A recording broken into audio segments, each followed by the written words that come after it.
Alors, donc, nous avons donc fini avec la moyenne, qui était donc le petit b. Nous allons voir maintenant le point suivant. Petit c, la médiane. Petit c,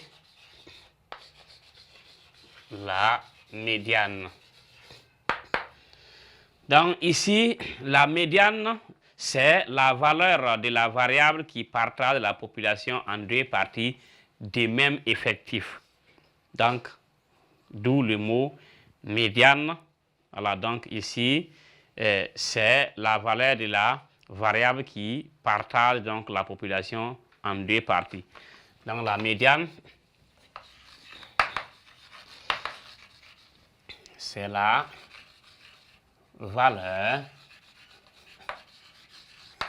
de la variable qui partage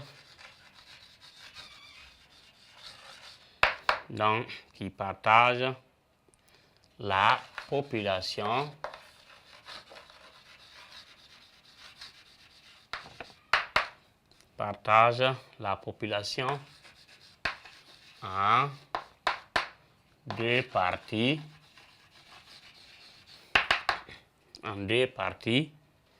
des mêmes effectifs. Donc des mêmes effectifs. Donc ici, on peut dire que la médiane ici, notée M, est égale à XI, le premier effectif XI plus le dernier XI plus 1 divisé par 2, comme la médiatrice donc au niveau des segments, qui divise donc le segment en deux parties égales. Donc pour ce qui est donc des caractères de position, on a vu le mode et la moyenne, et ici, et après on a vu donc la médiane. Maintenant, on va voir donc caractéristiques de dispersion. Donc petit 2, caractéristiques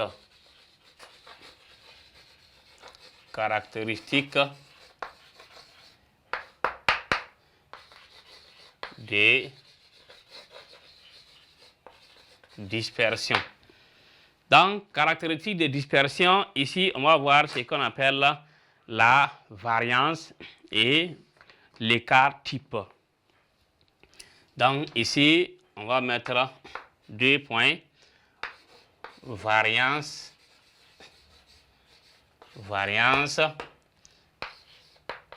écart type. Donc ici, la variance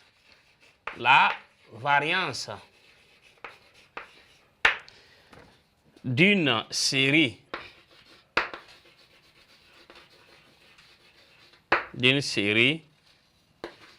est la moyenne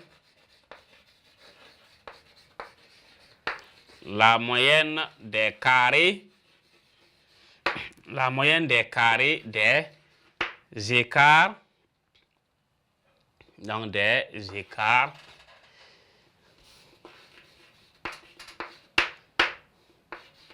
à la moyenne, des écarts à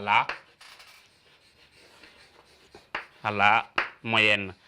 Donc ici, on peut dire ici que voilà, si on prend V comme la variance, V est égal à N1 facteur de X moins XI au carré plus N2 facteur de X moins X2 au carré plus point de suspension jusqu'à plus NK facteur de X moins XK au carré, c'est encore égal à la somme I allant de 1 à K des NI facteur de X moins XI au carré sur la somme de NI, I allant de 1 à K. Donc, ici, voici ce qu'on appelle donc la formule de la variance. Donc, ça fait NI facteur, donc c'est la somme de NI facteur de x moins xi, voilà, au carré. Donc, si i égale à 1, on aura x moins x1 au carré fois n1. Donc, ce qui fait que ça devient quoi? La somme donc des, voilà, la somme ici des ni xi. Ouais, donc xi, donc facteur de x ici moins xi au carré sur la somme des n, la somme donc des ni. Et maintenant, l'écart type, ça c'est la variance. L'écart type ici a un lien avec donc la variance. L'écart type c'est la racine carrée de la variance. Donc, l'écart type d'une série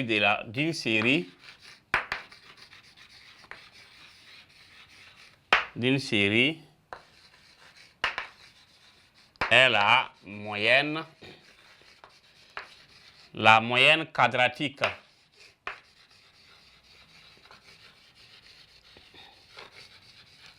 La moyenne quadratique des écarts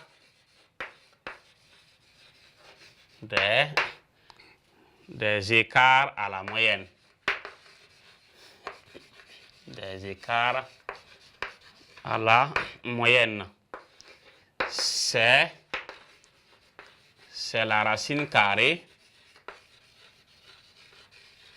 C'est la racine carrée de la variance. De la variance. Donc, l'écart type est égal à racine carrée de la variance. Alors, donc, chers élèves, chers apprenants, donc, nous venons donc d'achever la première partie donc, de cette séance. Donc, on était sur donc, le grand 2, donc, qui est composé donc, de 2 points, 2 sous-points, petit 1 et petit 2. Donc, le chapitre 9 intitulé donc ici statistiques. Donc, en grand 1, nous avons donc vu ce qu'on appelle la généralité. Donc, et en grand 2, on a vu caractéristiques ici des effectifs d'une série statistique. En petit 1, on a vu caractéristiques des positions. En A, on a vu donc le mode. Et après, on a vu la moyenne. Et en C, on a vu donc la médiane. En petit 2, on a vu caractéristiques donc des dispersions. Les dispersions. Et dans ça, on a vu ce qu'on appelle la variance. La variance est donc notée V qui est égale donc à la somme donc allant K allant donc de 1 à K de NI facteur de X moins XI au carré donc sur la somme des NI avec I allant toujours donc de 1 à K. Et si on obtient la variance, l'écart type est simplement la racine carrée donc de la variance. C'est ce qui fait que on ne doit pas fausser la variance. Si on force la variance, on force l'écart type. Donc l'écart type est lié donc à la variance parce que c'est la valeur qu'on obtient au niveau de la variance là qu'on prend et on met racine carrée et on a l'écart type. Donc alors chers élèves, chers apprenants, donc cela donc met fin à la première partie donc de cette séance qui était la phase cours et nous allons donc continuer avec la deuxième partie qui est donc la phase exercice que nous allons encore diviser en deux parties, l'évaluation des ressources et la situation d'intégration.